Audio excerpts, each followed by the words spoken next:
दोस्तों, अगर आपको लगता है कि एक बाबरी मस्जिद से मामला खत्म हो गया, अब देश में ये चीजें दोहराई नहीं जाएंगी, तो आपको बिल्कुल गलत लगता है। मुसलमानों की मस्जिदों पर बार बार दावा किया जाएगा, उन्हें बार बार परेशान किया जाएगा, उन पर बार बार इल्जाम लगाए जाएंगे, क्योंकि आज यही हमारे देश की हकीकत बन गई है और यही हमारे देश का न्यू नॉर्मल बन गया है।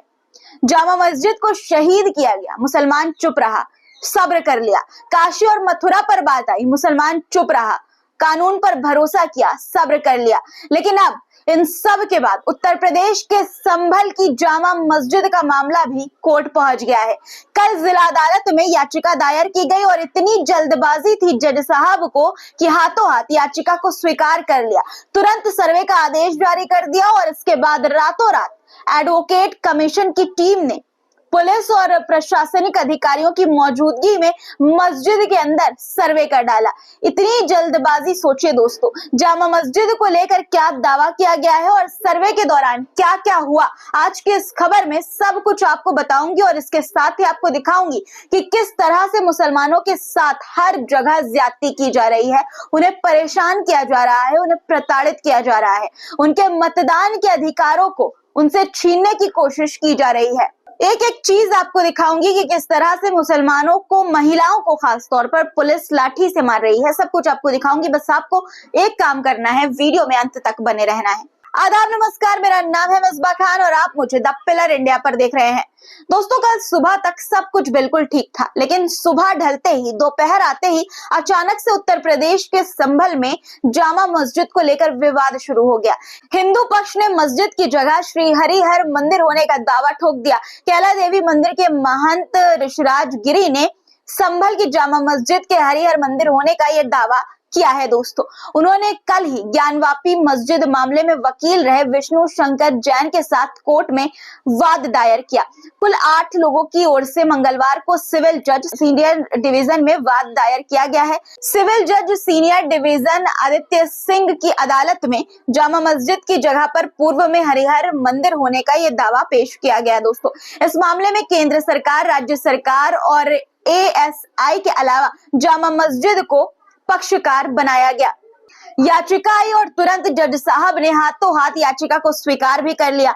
मामला यहीं पर नहीं रुका, तुरंत सर्वे का आदेश जारी कर दिया गया। प्रशासन जज महोदय से भी ज्यादा व्याकुल था, इसलिए तुरंत ही सर्वे के लिए एडवोकेट कमीशन की टीम पूरे पुलिस के बंदोबस्त के साथ सर्वे के लिए मस्जिद भी पहुंच गई। करीब 2 घंटे तक टीम मस्जिद के अंदर रही। इस दौरान चप्पे चप्पे की फोटोग्राफी और वीडियोग्राफी करवाई गई। सर्वे के दौरान मस्जिद के बाहर भारी संख्या में लोग जमा हो गए।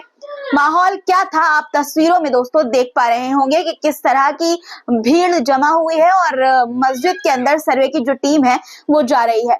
अब आपको सुप्रीम कोर्ट के वकील विष्णु शंकर जैन जो है उनकी बातें सुना देती हूँ कि किस तरह से वो मस्जिद की जगह मंदिर होने का दावा कर रहे हैं। देखिए कि किस तरह से वो बातें कर रहे हैं, क्या कुछ उन्होंने कहा है। देखिए, संभल में जो हरिहर मंदिर है, हम सारे लोग जानते हैं कि हमारी आस्था का केंद्र है और हमारे बिलीफ और फेथ के अनुसार यहाँ पे 10 अवतार में से कल की अवतार इसी जगह पे होना है।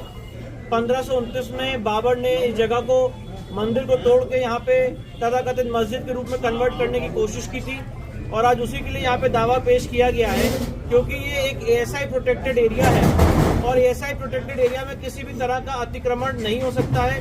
वहाँ पे अभी भी ऐसे बहुत सारे साइंस और सिंबल्स हैं जो हिंदू मंदिर के हैं, हरिहर मंदिर के हैं।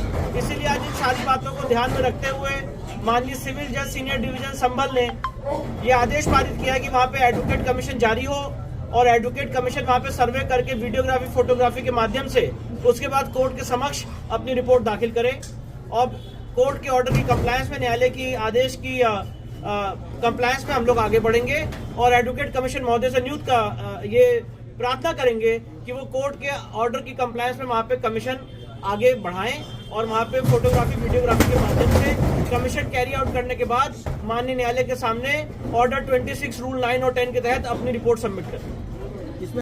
अब प्रतिवादी का क्या कहना है सर्वे के बाद, वो भी आपको सुना देती हूँ, सुनिए। हम प्रतिवादी हैं, अभी हमें नोटिस तामील कराया गया है, हम भी मौजूद थे। लेकिन सर्वे में कोई ऐसी आपत्तिजनक कोई चीज़ नहीं पाई गई है जिससे कोई संदेह इस तरह का हो। यही माना जाएगा कि ये असलियत में जामा मस्जिद ही है, मस्जिद ही। कितने घंटे सर्वे चला होगा? तकरीबन 2 घंटे चला। संभल के सांसद जियाउर रहमान बर्क व विधायक इकबाल महमूद के पुत्र सुहेल इकबाल ने भी मौके पर आकर अधिकारियों से बातचीत की। जियाउर रहमान ने सर्वे के बाद क्या कुछ कहा वो आप सुनिए दोस्तों। देखिए, ये जामा मस्जिद संभल की ऐतिहासिक जामा मस्जिद है और ये कोई अब की नहीं, 30 साल पुरानी मस्जिद है।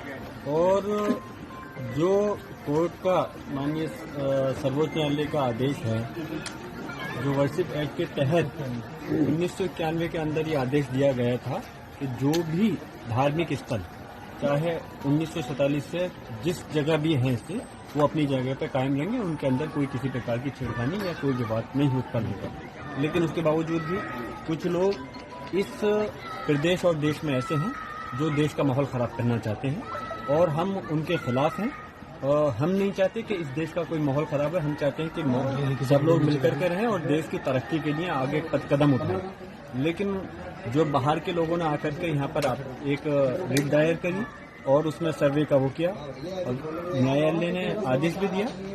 लेकिन इसके बावजूद हमें आपत्ति इस बात की थी कि कोर्ट ने 7 दिन का वो दिया था, जबकि दूसरे उसको हमें नोटिस दे करके हमसे जवाब नहीं मांगा गया कमेटी से। जबकि कमेटी से जवाब मांगते उसके बाद आदेश देते तो सही था।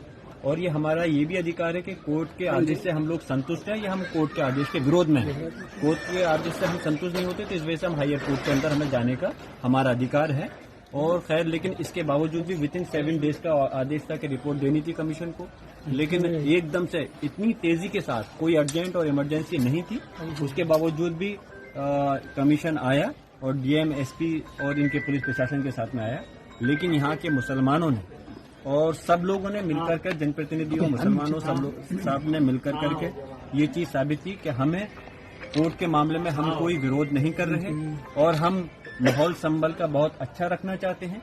और इस वजह से मस्जिद हजारों लाखों की तादाद में यहाँ पर जैसे जैसे पता चला मुसलमान इकट्ठे होना चाहते थे, लेकिन फिर भी लोगों की गुजारिश पे यहाँ पे लोग नहीं आने दिया गया। और उनको जो कमीशन का आया था उनको सुकून के साथ में सिर्फ कमेटी के लोग अंदर रहे और उन्होंने अपनी रिपोर्ट बनाई। सारा सर्वे A to Z उनको जिस तरह से चाहते थे पूरा सर्वे करा दिया गया है। और ये मैं फिर से कह रहा हूँ, ये अल्लाह का घर है, मस्जिद है। बता दें आपको कि जामा मस्जिद का 4 महीने पहले भी ASI ने सर्वे किया था। उस दौरान ऐसी स्थिति देखने को नहीं मिली थी जैसी इस बार है। जनसत्ता की खबर कहती है कि मस्जिद में सर्वे करने गई टीम के भारी भीड़ को देखते ही पसीने छूट गए। पुलिस और प्रशासन को भीड़ को काबू करने में भारी मशक्कत करनी पड़ी। इस दौरान अधिकतर मुस्लिम दुकानदारों ने अपनी दुकान बंद कर दी और जामा मस्जिद पहुंच गए तो दूसरे पक्ष के लोगों ने भी धड़ाधड़ अपनी दुकानें बंद कर दी। जिस तरह का माहौल बना, जिस तरह का तनाव का माहौल बना, क्या इसी तरह का माहौल हमारे देश में बनाना चाहते हैं कुछ लोग जो इस तरह के दावे पेश करते हैं धार्मिक स्थलों पर? तनाव का, डर का माहौल वो पैदा करना चाहते हैं। स्थानीय मुस्लिम आबादी ने शांति और कानून में भरोसा दिखाया, लेकिन सवाल ये है कि कब तक ऐसा होगा? कब तक मुसलमान चुप होकर सिर्फ भरोसा दिखाता रहेगा? सोचने वाली बात है। इतनी जल्दबाजी से सर्वे हुआ जो डाइजेस्ट करना थोड़ा मुश्किल हो रहा है। सवाल भी मन में आते हैं कि क्या यही है हमारे देश का नया चलन? मुसलमानों की मस्जिदें बार बार विवादों के घेरे में लाई जाएंगी और कानून का सहारा लेकर उन्हें सताया जाएगा? क्या बार बार ऐसे विवाद पैदा करके मुस्लिम समुदाय की सहनशीलता की परीक्षा ली जाएगी? क्या उनकी भावनाओं के साथ खेला जाएगा? अब एक और मामला दोस्तों देखिए, आपको बताती हूँ। धार्मिक मामला तो आपने देख लिया, लेकिन अब लोकतंत्र पर किस तरह से चोट की जा रही है वो देखिए। यूपी उपचुनाव में 9 विधानसभा सीटों पर आज वोटिंग हो रही थी। ऐसे में मुसलमानों के साथ बुरा बर्ताव करने और उनके वोट के अधिकारों को छीनने की जो तस्वीरें सामने आई वो हैरान करने वाली है। जिन बूथ पर मुस्लिम मतदाता ज्यादा संख्या में है वहां मतदाताओं को पुलिस द्वारा धमकाया जा रहा है, मारा जा रहा है। देखिए ये वीडियो अंबेडकर नगर की कटेहरी विधानसभा क्षेत्र का है। घर से कोई निकल नहीं रहा, मार रहे हैं, मार भी रहे हैं और रोक भी रहे हैं। घर से कोई डर से निकलने नहीं मांग रहा है। वोट कैसे हम लोग डालेंगे? ये तो जबरदस्ती वाली बात हो। अब देखिए कैसे अंबेडकर नगर की कटिहारी विधानसभा सीट पर हो रहे उपचुनाव में वोट डालने पहुंची मुस्लिम महिलाओं ने पुलिस पर गंभीर आरोप लगाए। बहुत धांधली अब की है, आपके जैसा कभी नहीं धांधली हुई है। कितना रुआकिन है, कितनी परेशानी दीन है, लेकिन हम लोग का छोड़े इतनी धांधली कभी नहीं होता है। आपकी बहुत पहली बार। कहाँ कहाँ रोका जा रहा था? वहाँ रोके गए, फिर अच्छा दोबारा अपने घर पर गए, फिर वहाँ से आए, तब फिर दोबारा छोड़े हैं। बड़ी ऑफर, बड़ी मुसीबत पर, बड़ी तफल्ला पर छोड़ाए हुआ। अब रोक रहे हैं कि नहीं? अब नहीं रोकते। आप लोग आ गए। हाँ, अब नहीं रोकते। जब से मीडिया आ गई तब से नहीं रोक रहे हैं? नहीं, अब नहीं रोक रहे हैं। ठीक। पहले से बहुत रोके। क्या नाम आपका? एक और वीडियो देखिए।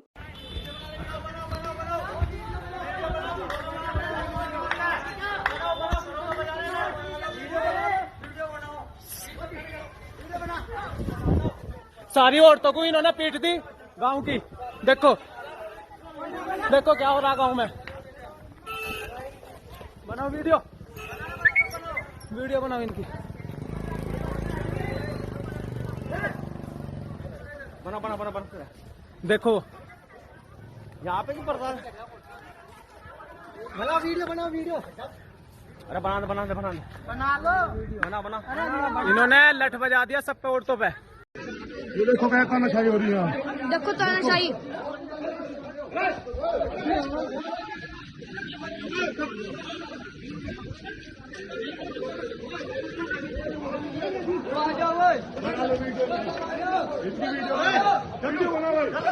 यह वीडियो यूपी के मुजफ्फरनगर की मीरापुर विधानसभा का है। पुलिस ने मतदाताओं को प्रताड़ित किया, महिलाओं पर लाठी चलाई। नोटतंत्र लूटतंत्र में बदलते लोकतंत्र को बचाने के लिए मुस्लिम मतदाता पुलिस की लाठी खा रहे हैं, गालियां सुन रहे हैं। दोस्तों, मीरापुर कुंदर की सीसामऊ में मुस्लिम मतदाताओं को परेशान किए जाने की खबरें लगातार आई। लोकतंत्र को सरकारी मशीनरी लगातार लूट रही है। दोस्तों, लूटा जा रहा है। ये वीडियो देखिए, आपकी स्क्रीन पर वीडियो है दोस्तों कि किस तरह से मुस्लिम समाज के लोग विरोध कर रहे हैं क्योंकि उन्हें वोट डालने नहीं दिया जा रहा था। देखिए वीडियो। ये हमारा देश संविधान से चलता है। इस तरीके से तो देश का नाश हो जाएगा, काम खराब हो जाएगा भाई। ये हमारी कटौली गाँव में और कहीं बिल्कुल डालने दे रहे किसी तरह भी। वोट नहीं डालने दे रहा प्रशासन, बिल्कुल भी। और कोई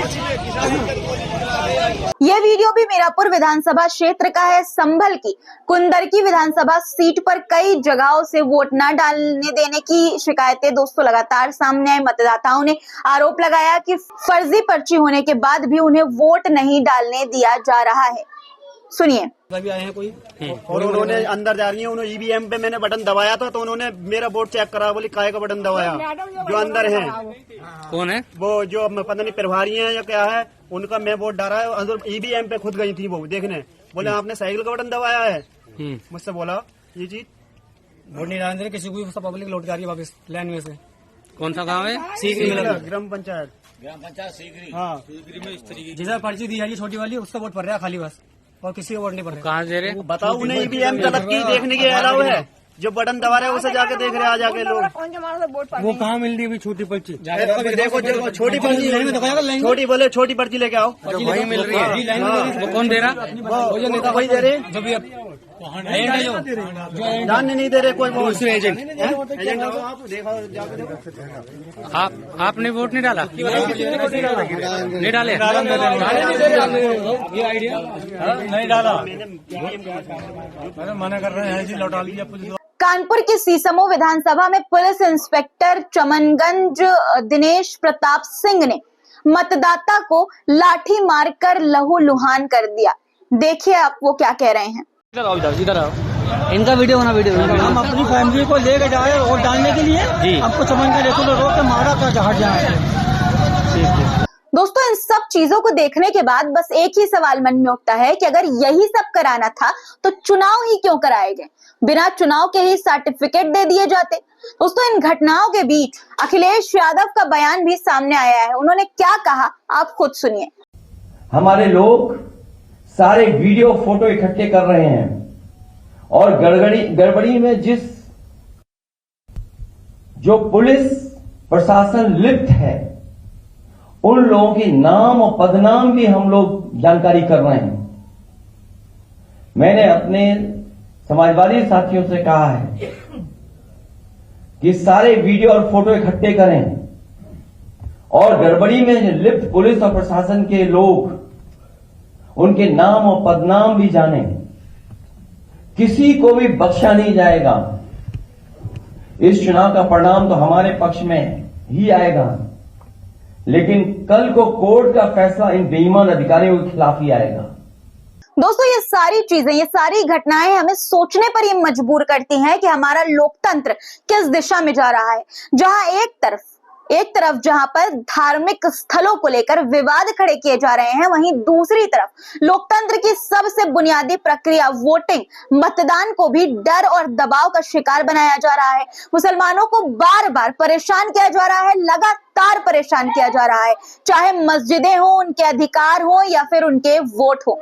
सब पर दोस्तों उंगलियां उठाई जा रही हैं, सब पर सवाल खड़े किए जा रहे हैं, सबको निशाना बनाया जा रहा है। सवाल यह है कि क्या यह हमारे संविधान और लोकतंत्र के मूल्यों के खिलाफ नहीं है?